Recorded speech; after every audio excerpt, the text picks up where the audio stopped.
Welcome, everyone. We're here with another investor success story. My friend and colleague, Josh Arnett. We're going to talk to him. He's got a great story. He's one of our favorite stories because he quit his job. We always like investors who quit their job, quit the corporate life, because that's what everyone talks about, but very few actually do it. And he's got a great formula for how he did it. So we're going to talk about that. We're talking about some scary tenant stories about flooding, fishbowls, bad roofers and leaking, how to avoid tenant issues, again, the quitting the job part, and how to balance family life, being an investor, being a new developer, and just keeping it all real. So we'll jump right into that. Yeah, Josh Arnett here, Expert Investor Academy, Rockstar Brokerage. Obviously, Paul hit the nail on the head. We're first and foremost good buddies and friends. Mm-hmm. Now we're colleagues, partners in development. We're busy people, family man. That's right. And as you mentioned, 15, 17 years later, I quit the corporate world. So happy to be one of these, I guess, success stories. And, Before we talk about quitting the job, let's get into a good story. My favorite one is the fishbowl. So there was a tenant. I'll let you tell it. I'll give some frame here. A tenant has all kinds of fish bowls or something up in their unit, and inevitably they break. And then yeah, I mean, you pretty much hit the nail on the head. I got a call late at night. At that time, I actually had property management in, so they called me. But there was a 300-gallon fish tank, duplex. Second unit is actually the upper floor that gave way. Call late at night from the main floor tenant saying, there's a massive amount of water. So hold on, the fish bowls are on the second unit upstairs. Yeah, exactly. But one tank, 300 gallons. So how did they even get the tank upstairs? Good question. Good learning lesson for me. Is pre-inspection walkthrough with the tenants, even with the property manager, everything went well. I think it was just before we were going to do our original quarterly inspection. But in all honesty, even if I had done that quarterly inspection, I probably would have just walked by the tank and thought nothing of it, right? Yeah. But it's a good learning experience because if I see one of those things in a unit again, it's quickly going to hopefully get out of that unit because, it was covered by insurance, which is just, so if people don't know, something called tenant neglect insurance. So Ooh. Definitely make sure your tenant has content insurance, because through content insurance, there's something called tenant neglect. And if there's damage caused by them, it'll get covered. Okay, so that's interesting. Let's get into that. But to put it into frame for people who don't know what 300 gallons means, so in liters, about 4 liters to a gallon. So that's 1,200 liters. Yeah. That's 1,200 1 liter things of it's milk cartons. a lot of water at the Just spread out across a 700 square foot unit? Yeah, it's about 750 square feet, and now, believe it or not, in that unit, other than some vinyl click flooring that we had to replace and some quarter round, it went all down. Of course. Basically like a drain, because the floor register for the duct was right there, so it basically poured through the duct. And obviously ducts aren't 100% sealed, so it went basically right into the main unit and all the way down into the basement, caused about $16,000 in damage. Did it blow up your furnace? No. Luckily, I don't know if there was a bend. Maybe there was, some hole in the ductwork or something, but it didn't even. The furnace was dry, but it all poured into the main unit. Maybe basically. Maybe cleaned your ducts for you. Yeah, exactly. So. We ended up, like I said, $16,000 in damage, replaced the whole ceiling in the main floor, bunch of work in the basement.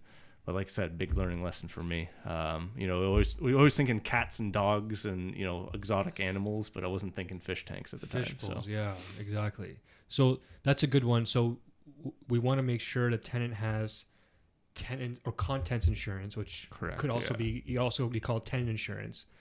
So if I'm not mistaken, when you sign at least our leases here in Ontario, there's a provision in there that says, does the tenant have to have contents insurance? And I'm always checking yes. Exactly. But I guess I'm a little lazy. I don't actually check. Correct. Yeah. So when we're doing tenant fills now through, the team that we have, we're always making sure that paperwork is handed over before we hand the keys over. This big learning lesson even for myself is, these things, believe it or not, some of them are only monthly.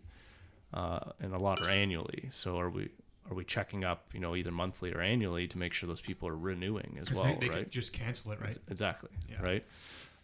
But yeah, through this event, I actually learned through our insurers that there is something called tenant neglect insurance. So a good example would be, you know, a kid flushes a baseball down the toilet, it causes a flood. You can actually claim all your damages through tenant neglect off their content insurance. That's what I was about to say. That comes from the contents insurance. Yeah. So what your insurer will do is they'll basically fight a battle with their insurer. Yeah. All the work will get done, and then they'll go after their insurer to get paid. Yeah, I had a water tank, hot water tank flood. I guess it rusted out the bottom and caused some flood. I was already in the basement. I think it just ruined some carpets and trim and some drywall. It wasn't even that bad, but it was a rental hot water tank, and it was same idea. Our insurance company for the house insurance ended up suing the insurance company for the hot water tank for Reliance. They battled it out, and of course Reliance had to pay. But they had to pay through their insurance, and our insurance had to sue their insurance. I didn't really care. I'm like, just pay me. Exactly. But they did fix it right away. They just, to recover the money in the background, they kept sending me letters and notifying me. I'm like, I don't really care. Just pay me. I'm the same. At the end of the day, like the damage will get repaired. It's material in nature. The hard part is making sure those tenants during construct, like rehabbing the whole house, and you know they're comfortable, they're okay with it. Luckily they were good about it. You know, a bit of a yahoo upstairs, like who puts a tank that size in a small rental apartment? It literally took up like half the living room, for fuck's sakes. So but it's a good learning lesson. You know, people say they don't have pets. We try our best with due diligence, you know, screening people, but don't think just cats, dogs, you know, maybe snakes, stuff like that. I wasn't thinking giant fish tanks at the time, but it's definitely on my radar now.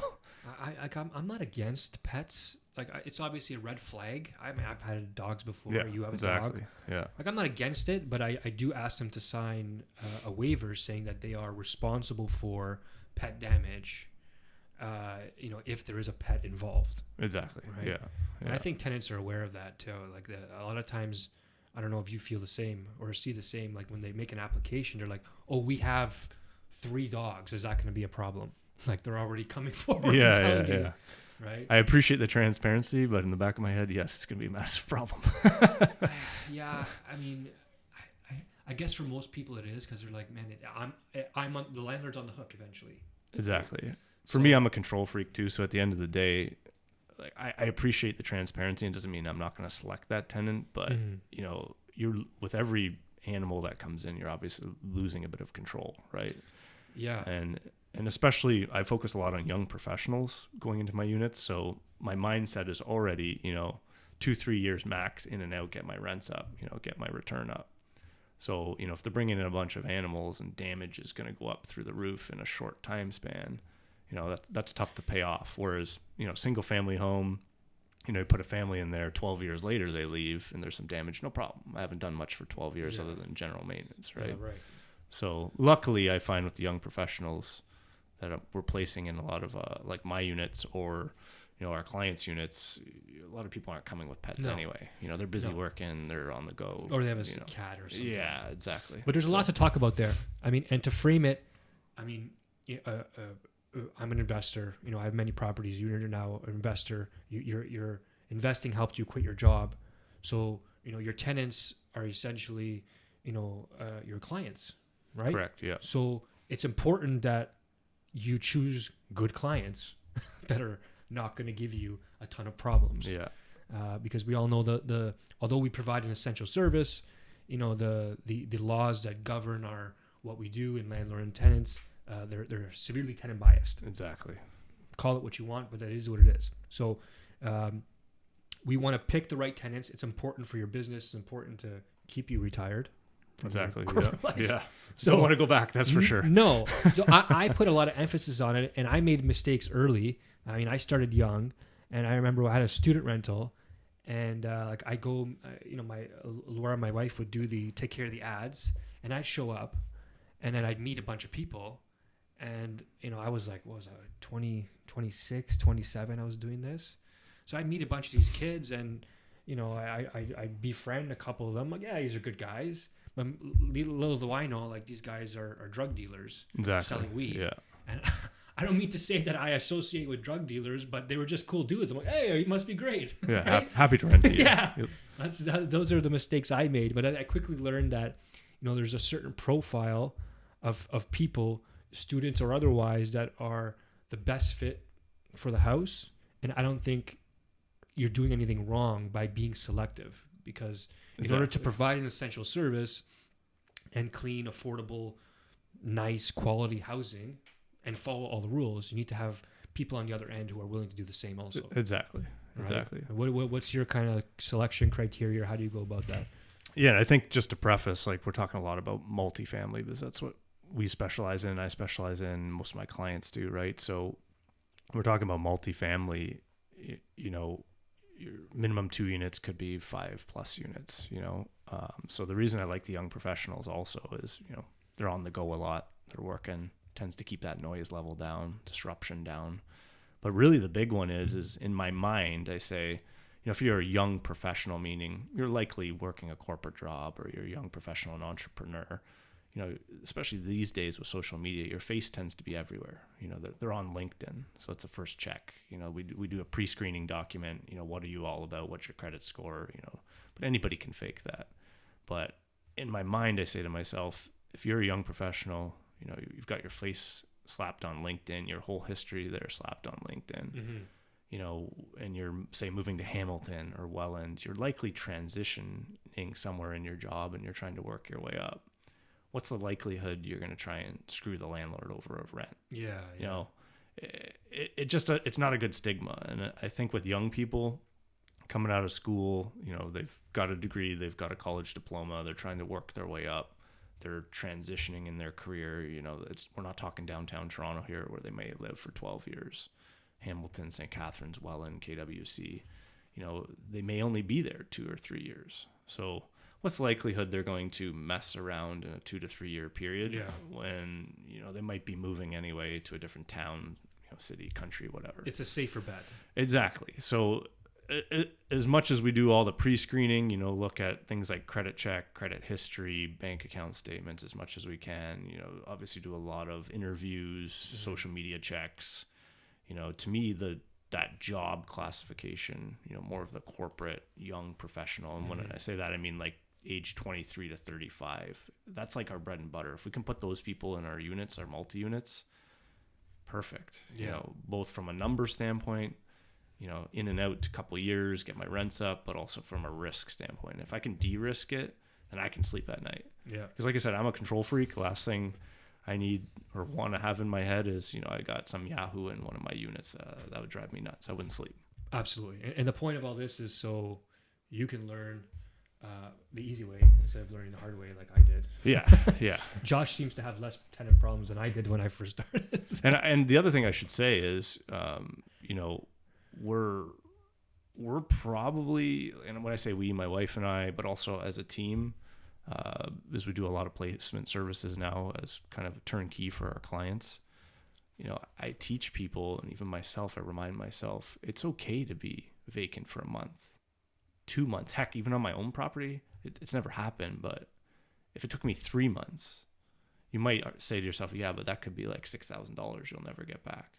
But I'd rather lose a little bit of funds and float it myself if I'm prepared to, but put in the right person than rush it. Right? The most common mistake we see with investors is, and I was like that early on too, when I got my first property through you actually, was, oh my God, I'm buying this big asset, you know, it's sitting empty. I've got bills to pay. Shit, I need to get somebody in. Like, fuck, that's right now. That's everyone's first fear, right? Immediately. But you quickly learn, and especially if you're out there like us, you know, seeing tons and tons and tons of people and screening tons and tons of people, you know, you can pick the bad apples out, right? But a lot of investors don't have that luxury. You know, we've got people coming across our desk every day, right? Yeah, most people are not, like, it's second nature to me. When people are like, you know, how long is it going to take to fill my property? And I can kind of sense the apprehension, not fear, but apprehension. Yeah. And I'm like, whoa, filling the property is our last problem. Not that it's last on the list that we're going to do, because it's kind of the last thing you're going to do. Right. But it's the easiest thing to do. Like, it's the least amount of pain we have. Easiest, but be prepared to put in the right one. Right. Otherwise, I tell people all the time, I could do it in 24 hours, less than 24 hours if we just lowballed the price and, you know, slap it on Facebook Marketplace. You get 100 applications in, no problem. There's a trick I used to use, So when I was in my, I guess I still am in my acquisition phase, but I was buying, a lot of single family, small duplex, student rental type properties. We would always close on the property in the first or second, usually try to aim for the second week of the month, middle of the month. So closing March 15th. Right. And then what I would do is request before closing that the first mortgage payment not be April 1st, but be May 1st. Yeah. So what would happen is I would get charged or pay the interest between March 15th and March 31st, which is an IAP, an interest adjustment payment, just the interest, no principal. So a few $100, let's say. And then come May 1st, there's no payment. Right. And the first payment is not till literally 6-7 weeks later. Yeah. So that bought me that much time to get a full tenant in, collect my first and last, and not be out of pocket. And that came from a place of just being a broke ass kid trying to buy his first property. For sure. And being like, I don't know what to do. Well, let's face it, a few $1,000s, left over after a month these days with costs up, inflation up. It's a lot of money, right? Yeah, so I get it. You figure a lot of things out about yourself when it's out of necessity. I think the more you get in the mundane and you're doing with a million different things slip through the crack. I remember not my first property. No, it was my first ever property in 2009 or 2010, whenever it was. I put 5% down to buy this property. It was $240,000. So I'm doing the math in my head. I'm like, $240,000, 5%, $12,000 down payment. All right, I got that. Great. Perfect. Okay. What was it? Closing costs. This, that. Okay. How much you charge? It was Jerry Gatto. Closed my first deal. Okay. Okay. This and that. Got it. Counting every penny. Literally. I got the money there. Yeah. And then a few days before closing, I get the bill, and there's extra money there, and I'm like, what the F is this? I can say fuck on my own show. Yeah. What the fuck is this? Fuck. And I call Jerry, like my heart's beating out of my chest. I'm 20, it was before my 25th birthday. And I'm like, Jerry, what the fuck? Like, what's this? He's like, that's land transfer tax. I'm like, what the fuck is land transfer tax? Yeah. I don't know what that is. And at the time, I was still living in my grandparents' house, sleeping in my mom's old room. And I'm like, where am I going to get this money? I can't remember what the amount was. It was whatever the land transfer tax calculation times 240 grand. Right. Or something. It was a few thousand bucks. Yeah. And I was digging through the closet. And I remember there was a Damigiano. No one knows what a Damigiano. That's where you store wine. My grandfather used to make wine. So there was a mini one, a half-size one, full of pennies in there. And I remember I'm like digging. I'm like, what the fuck? That's when pennies existed. Yeah, right? when pennies existed. Where the fuck is this thing? I dig through all my shit in my closet, and I find this thing, and I'm like, all right. time to roll. Drag this thing to the garage. My grandfather's looking at me. He's like, what the fuck? He hears smashing, and then he just leaves. Nice. And I'm counting pennies on the floor, trying to find things. $6,000 in pennies. That's a lot of rolls. I had, there was, how many? A roll of pennies is what, 50 cents? Something like that, yeah. Yeah, there was like $800 in pennies. Yeah. So that got me like 2/3 of the way or something, or a third of the way. Hey man, it's a good learning lesson because, I've got similar stories, us investors at the beginning, like it truthfully is kind of like rags to riches. Mm-hmm. We're not people that are handed, most people or like people we deal with are not handed just mass amounts of money and start their portfolio, right? Yeah. Like I actually had a similar scenario. I couldn't remember if it was the first property I bought when I was 23 or the second one when I was 25, but and I can't remember if it was land transfer tax, but it was something in the adjustments of closing, and it was like the difference of like $5 or $6 grand, and I almost shit my pants. Yeah. I was like, you're young, just starting out my corporate job, not making a lot of money. First, same thing, 5% down. Fuck, how am I going to come up with $5 or $6 grand? Yeah. I don't even remember what I did, but it got done. Yeah. Out of necessity. I figured it out. I probably did something similar, like found as many silver dollars as I could find from the family, cashed them in. But who knows? That's an important segue, to like when people have that itch when they want to quit their job or transition from corporate. I left the fire department. Like it's not hand to mouth necessity. Like you're not starving to eat. Your next meal is always there. But there's a different type of necessity. It's necessity that I'm under too high stress. I'm dealing with anxiety, or this life is killing me. I'm not seeing my kids, whatever it is. There's a different type of necessity there, and it's different than when you were a broke ass kid trying to make it. 100%. Like for me, it was just quality of life. Like I was working so hard. I thought I was doing the right thing, and it just wasn't. It was stupid. I was overworking myself and stressing my body, stressing my mind. I was, lying around and not being able to move with anxiety, and my stomach, I couldn't eat, and all these problems forced me into a place where I had to give up pieces of my life in order to survive. And I think people, maybe not the same, but they go through something of the same nature where like you have to come to a place where you have to give up the thing you've been doing for so long that's been putting food on the table. And that's not easy. I think it's much harder mentally than it is physically doing it. Yeah, it's a huge risk, right? It's like you hit the nail on the head again. Like, man, honestly, when I exited my corporate career, I was probably I had never done as well as I had done. I was at the peak of my career, working my way up through the corporate ladder, sitting in the boardroom with directors, making high level executive decisions, making more money, honestly, than I ever thought I would earn in my life. Treated very well from a monetary standpoint. We'll have another podcast about the rest of the corporate world, but from a monetary standpoint, being able to provide to the family, no issues whatsoever. So when I did quit, friends, family, I don't want to say I got a lot of judgment, but I got a lot of raised eyebrows, right? Mm-hmm. Because it was like, whoa, you've sort of made your way to the top, and now all of a sudden you're ducking out here, right? What the heck's going on? Mm-hmm. And I don't even want to say it was too much on the mental side. I think what really did it to me was COVID, and I thank COVID actually. But my job, I think it taught me a lot. My job was inevitably this would have happened, but I think it forced me to do it sooner because my job changed. I used to travel a lot. We had kids, twins. They were born just at the start of COVID.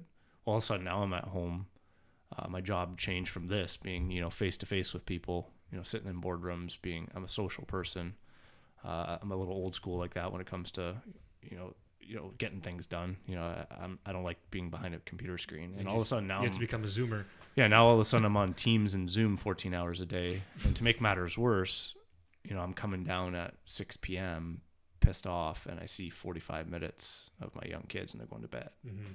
So, you fast forward a year of that. Like I said, I think it just fast tracked what inevitably would have happened, but it opened my eyes to what was coming, right? And it truly made me reflect and take a step back in my life and say, I had goals early on that I never wanted to work to 60. I had goals where I said, hey, my goal here is going to be to retire by 50, but I didn't know how. This just put me in kind of the driver's seat and fast tracked it. And I was like, you know what? I can't remember who told it to me. It may have even been you, but I was 35 at the time.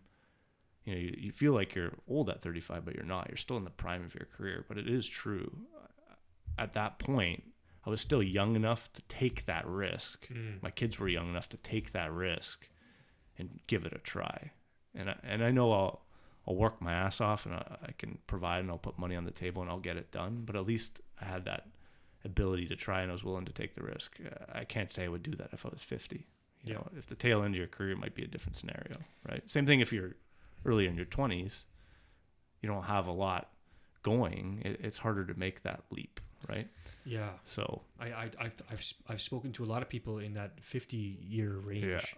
Yeah. Investors who started investing because they saw the light at the end of the tunnel, or not enough light at the end of the tunnel when they were approaching 60, 65. Yeah. So, knowing that their job wasn't going to provide to them or their pension wasn't going to provide, so they started investing. Thank God. But the common theme was that, like, they're just sick of what they're doing. Yeah. But they were so close that they couldn't just throw it away. Like, I only have 5 years left. Right. I only have 10 years left. At the fire department, that was like theme number one. Like, I've been here 22 years. I can't just quit. I only have 8 years left. And I've got a pension to collect my pension. Blah, yeah.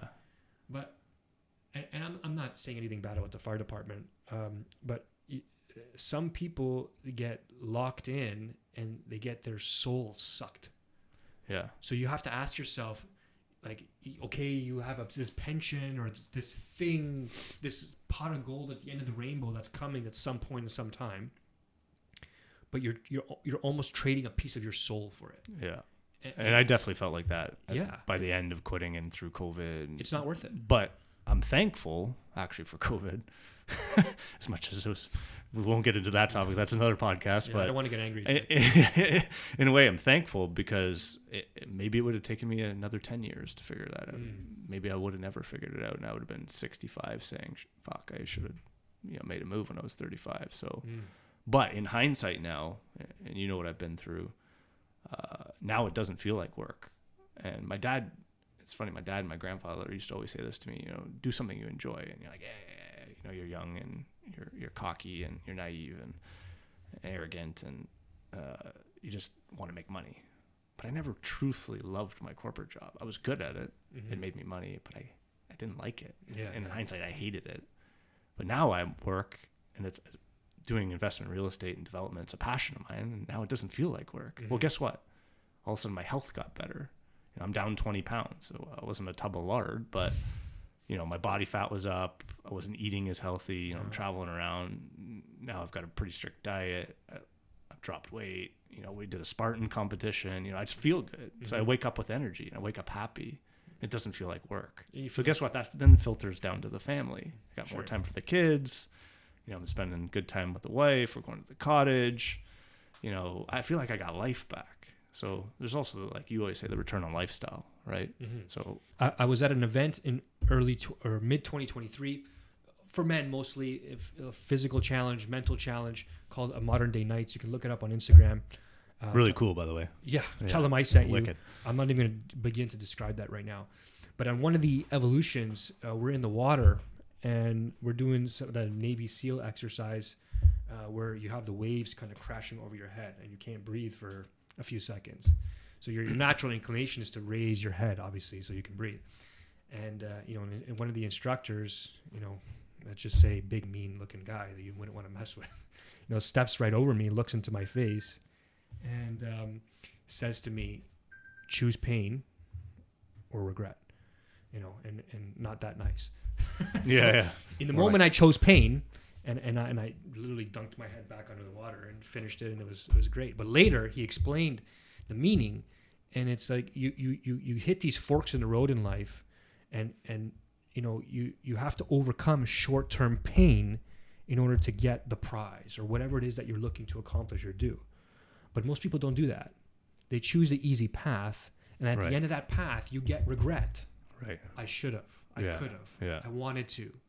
Yeah. And we've all heard those sayings or that study they did where they interviewed 100 people on their deathbed, and what's the number one thing they say? Regrets. Right. So I don't want any more regrets. I agree. I mean, I don't want to be an idiot and go skydiving every day. There has to be some balance, but if there's something important on your heart that you got to do, you got to do it. Yeah. And I think if you have a portfolio of real estate, you have options. Yeah. Right? Yeah, 100%. And I mean, I have you to thank for that, right? Paul's been an awesome, like I said, first and foremost friend, but, mentor, coach, whatever you want to call it. But without that, I wouldn't have been able to do that, right? Yeah. It's really the multifamily assets that we own that gave me the confidence, because I knew there was income, profit coming in, cash flow, to make the move at the time. Anything else I knew myself mentally and through hard work, I would get there. It was just a matter of time. Yeah. Luckily, I hit the ground running, and we've been a great team together, and we had a good year last year. Yeah. And even the previous year when I got going. But without those multifamily assets, I'd still be sitting in the corporate chair today, right? Yeah. Like 100%. Because I always wanted to be an entrepreneur. I knew I had an entrepreneurial spirit in mind, but I'm not going to invent a gadget. I'm not Elon Musk. I'm not going to come up with bots and Teslas and spaceships and shit like that, right? I know I'll work hard and I'll make something work, but I need a blueprint to start, right? It seems like the properties gave you, and the income, the cash flow gave you a foundation to step off from. Exactly. And build it from there. And have a little security blanket so you're going to be able to feed your family. Exactly. There's my goal within the first year was, you know, 1-to-1. So whatever I lost, I wanted to, you know, put back in play through various income streams through investment real estate, whether that be development, you know, additional acquisitions of multifamily properties, you know, other, you know, consulting fees, stuff like that. So you have a family. Yep. Wife. Twins. Twins. Yeah. I always say two twins, which would mean four, but yeah, twins. One set of twins. One set of twins, yeah, boy and girl. When is the next set of twins coming? Never, buddy. You'd see me hanging from a pine tree in your backyard. Yeah, really. I love them to death, but it's a lot of work for anyone with kids out there. Yeah, especially in North America. Yeah. I mean, having kids and trying to maintain a lifestyle when things cost as much as they do. Yeah. I was just going to say cost of living, right? Like our monetary system wasn't as fucked as it really is, and inflation the way it is, you know, and money was an infinite thing. Yeah, I'd have more kids, but when I look at both of us, you know, needing to work, you know, you want to provide a good life for your kids, but it's just time management too. Like you want to have a lifestyle around that. And in North America, the amount we work and the cost of living, it's just, I truthfully commend people that these days have like 4, 5, 6 kids. Like, whew, yeah, it's a lot of work. It's interesting. I'm at 3, and I kind of think about 4. Do I stop? I'm like, then I listen to guys like Elon Musk, and you know, basically without, and someone can correct me if I'm wrong, but basically, if we don't have 4 kids, we're declining the population. It's true, yeah. Well, and especially here in Canada, I think it's under 2 is the average, right? Yeah, like you need to have 4 kids to decline the population, or to increase the population size. Yeah. And never mind declining population. That's crazy. You know, places like Italy, where I'm from, and I'm a dual citizen now, their population is actually declining because they're not having enough kids, and people just live forever, which is kind of a good thing. Yeah. But they're just not having enough kids. There's not enough economics there to have kids. It's that blue zone diet you guys have. Yeah. Well, whatever. And the walking and this and whatever it is, you can live forever there, but there's not enough economic activity. I think they're trying to change that now. Yeah. Well, hey, the new president, I forget what they call it there. Oh man, she's a beauty. Georgia, I like her. But yeah, 2 kids. It's I would honestly, I would love more if we're under different circumstances. I think my wife Agatha would say the same thing. But you know, it's we want a bit of that lifestyle, right? Like never say never. A few weeks we're all going to Turks. You know, if I had 4 or 5 kids, that probably wouldn't be on the table. You just need your own house. You know, we want to go to the cottage like we do. We spend most of the summer, you know, working from up there, sitting on the dock, swimming. You know, it would just change a lot, and we want to be able to provide the best life we can for the kids we do have. And you know, I grew up as an only child, so Me too. I definitely wouldn't want 1 because I knew what that was like growing up. Mm-hmm. So we definitely knew we always wanted to have 2, but yeah, I think we'll stop there. Yeah. the Prime Minister of Austria, Viktor Orban, is so interesting. They have the same declining. A lot of countries in Europe have the same declining population issue, especially the most developed ones. And he solved the problem instantly. Changed one thing. Yeah. Any family with 4 kids or more, one parent doesn't pay taxes. There you go. Done. Imagine what that would change here. Done. Yeah. I think when I left, I was paying 52% tax. Yeah. In the corporate world. So absolutely done, because it's an investment, and they see it as a long-term investment, because those kids are going to come back into the workforce, build up the country. You know, some they're going to start a company, they're going to bring revenue in, there's more tax revenue. And guess what? They're going to stay if it's a better lifestyle. Correct. So I think it's really intelligent to do something like that. Like one thing that blows my mind is I'm like, you know, my grandparents basically came to this country for the most part across the board, right? And then, you know, you've got my parents' generation, now my generation. Now I'm looking at my kids and I'm like, crap, you're only talking a few generations down the road and they might have to leave, right? Grandparents came here to give, you know, the probably in their mind at that time, you know, generations to come for a long time, a better lifestyle. And now I'm looking at it saying, oh shit, my kids are probably better off leaving unless, you know, we can put together, you know, a nice investment real estate portfolio that truthfully is like a business, right? And that's what we're trying to do. So at least give them a chance. And if they choose to leave still after that, for sure, no problem. But when we do, when things were, you know, more normal with interest rates, you know, the pre-construction condo investing was much more common. It's just a little bit difficult to do right now because few developers are even offering units, and just the numbers don't make sense. But it'll turn over. But the biggest trend in the last few years while we were doing that was parents and investors buying condo units for their kids. Right. Even if they negative cash flowed for 10 years, Right. it didn't matter because let's say negative cash flowed $500 a month for 10 years. Yeah. That's $6,000 a year. That's $60,000 in 10 years of negative cash flow. Yeah. That you're going to have to service this thing. Never mind a vacancy, this and that. Let's just say 60 grand. But that's nothing compared to the price you're going to have to pay for the same property in 10 years from now. Right. So Or if they leave the country and your family dynamic's gone, correct. how do you put a price on that? It's a backup for them. Like it just made sense as a backup option, and that opened my eyes to a lot of things. There was a lot of people doing that, especially in our investor community. And I think it's another thing I wanted to cover is having real estate and understanding the foundational principles allows you to do what you do, not just in this country, in other countries too. Correct. Yeah. I'm not. Sometimes I feel like leaving the country, but then, Canada's still one of the best countries in the world. So it's not like there's an immediate, this place is amazing. Yeah, I know. Everywhere else you go, Florida or somewhere else, has their own advantages and disadvantages also. Yeah, there's pros and cons in everything. I think, it's unfortunate the last, 6 years or so under Trudeau, we're lost a lot of steam. And it's funny, I had this conversation a couple of weeks ago with an old colleague, and I said, when I first got into my last stint in the corporate world, I was singing Canada's praises. Yeah. And saying, hey, I'm a proud Canadian, and, Me too. In comparison, and I'm talking with Americans, and then you only fast forward a few years later, and now I feel like the complete opposite. The country's broken, right? But it doesn't mean it can't come back. But I think you're right. Overall, we knock it, but there are a lot of pros still, and I think there's a reason a lot of people still stay rooted here, right?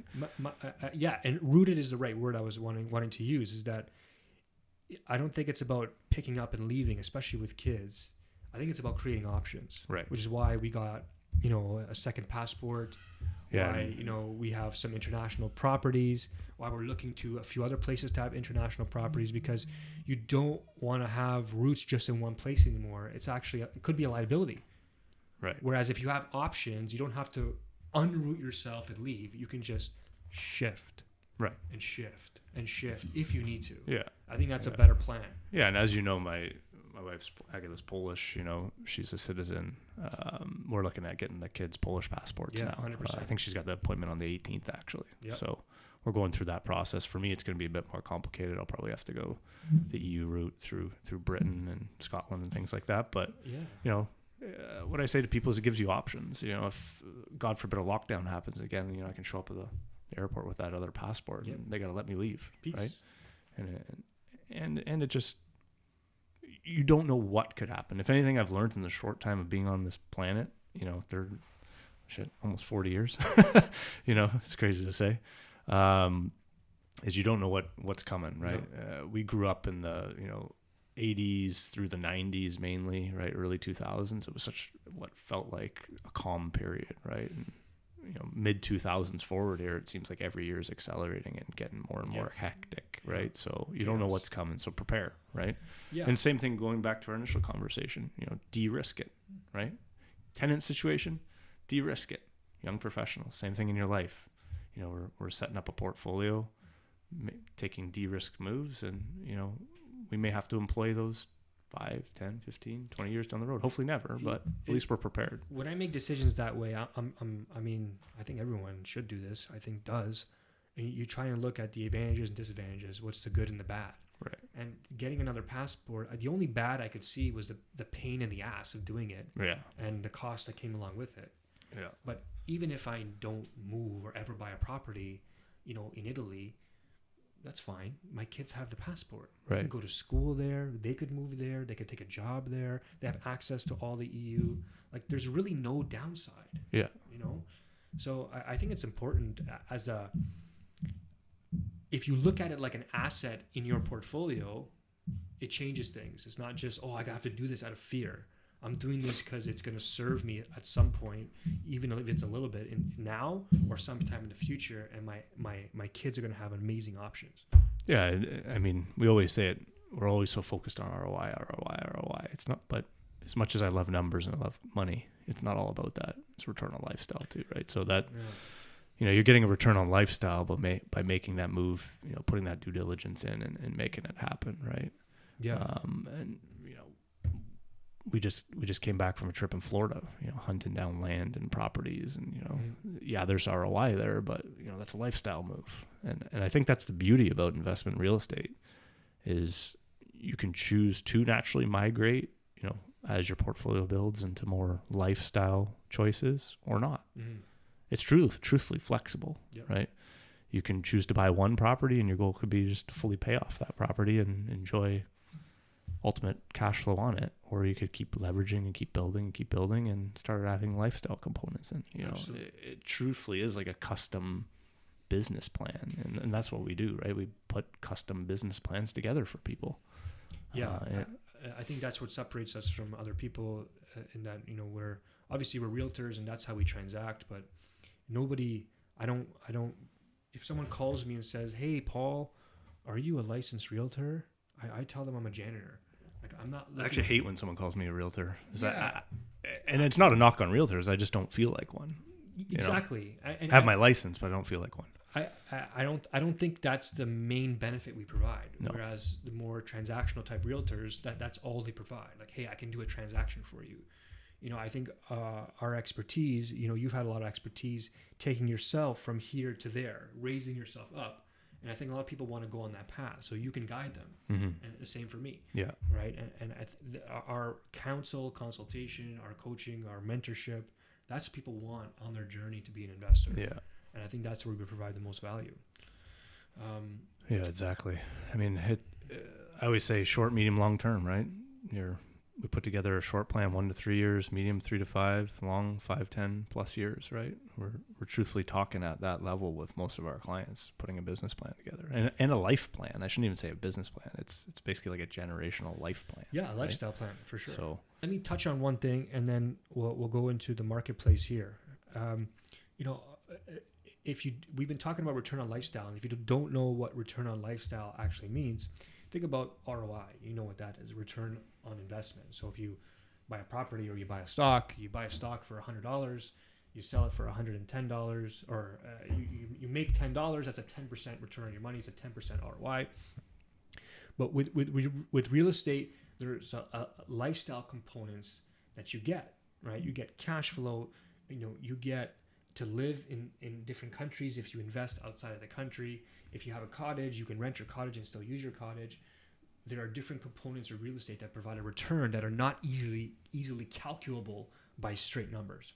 So we like to call it return on lifestyle, along with your ROI.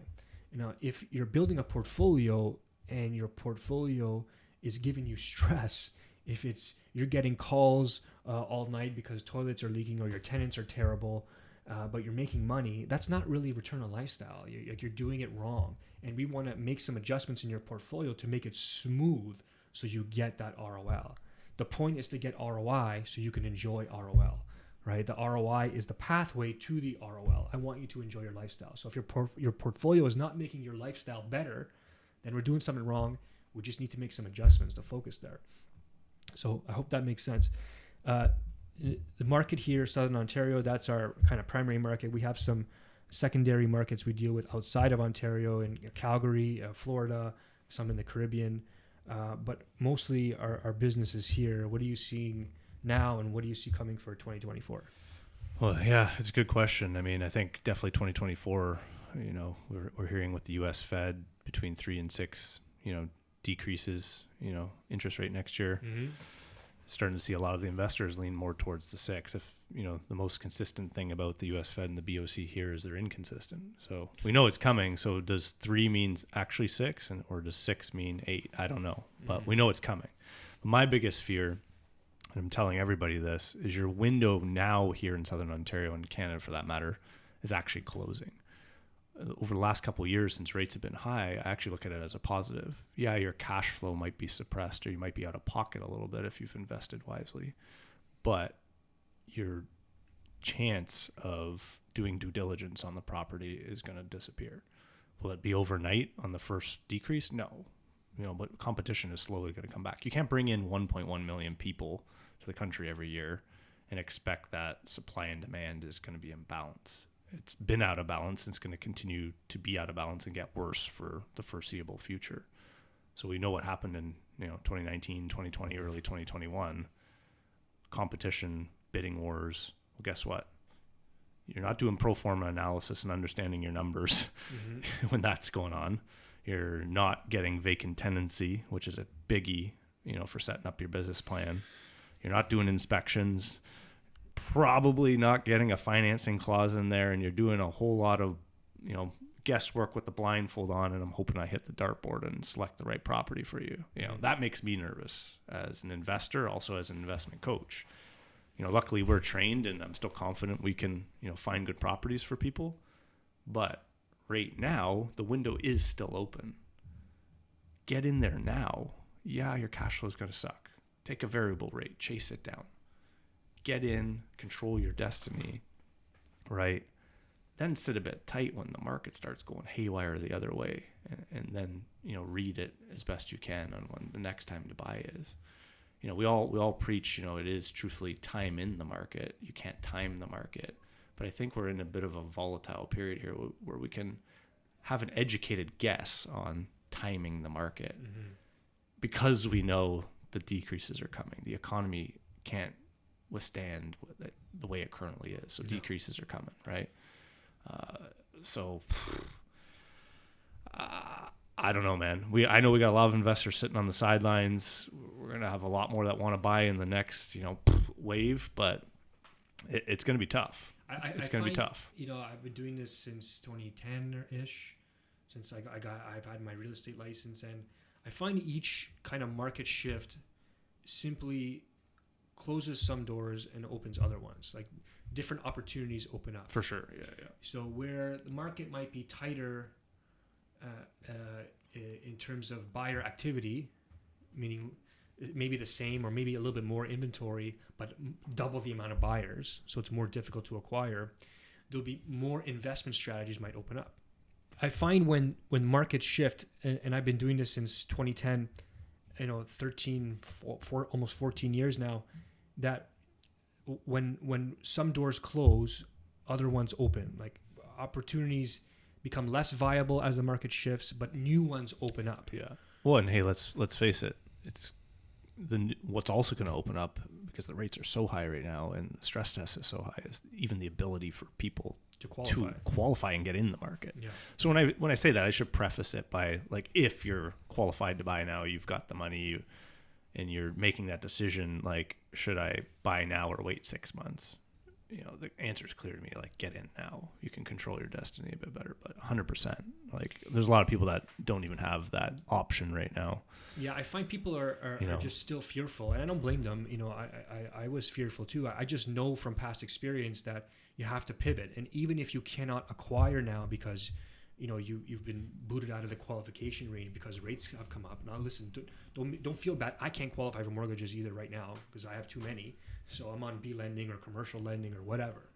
So it is what it is. It's the nature of being in real estate. If there are other opportunities. So if you have properties currently, why aren't you looking at your current portfolio to see which properties are efficient, which properties are inefficient? Maybe right. I can add a suite or basement suite to one of mine. Maybe I can do a garden suite. Where can I invest into my property to improve it? If you sit there on your hands and do nothing out of fear, I think that's the worst thing you can do. Exactly. If you're going to stand pat and wait it out, I think it's got to be from a strategic position.